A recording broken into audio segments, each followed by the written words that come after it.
Last month, Andersen Corporation, a leading manufacturer of windows and doors, sued automation company ATS Corporation for allegedly failing to deliver equipment for a multi-million-dollar factory project at its Iowa subsidiary, Eagle Window and Door Manufacturing Incorporated.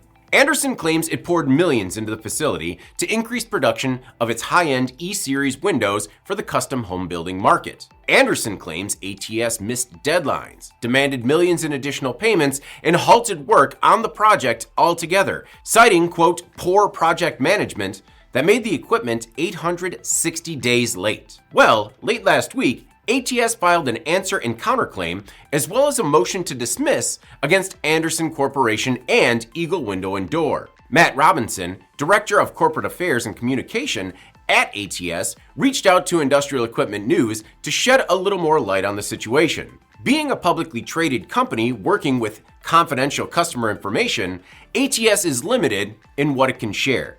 But now that the company has presented its positions in court, it can share a few more details. ATS not only seeks to dismiss Andersen's case, but the automation company claims damages ATS Ohio has suffered as a result of Andersen and Eagle's breach of project agreement. Robinson said ATS Ohio began and completed 5 projects for Andersen-owned facilities between 2020 and the day they sued ATS over the E-Series project. According to Robinson, during the E-Series window automated assembly project, it became evident to ATS Ohio that Eagle did not intend to compensate ATS for the costs borne by ATS to follow Eagle's instructions to deviate from ATS Ohio's standard practices and the project specifications. ATS said it has provided multiple proposals to Andersen and Eagle in an effort to align Eagle's instructions with the contract requirements. Robinson said, quote, while we intend to overcome this matter in the courts and not through the media,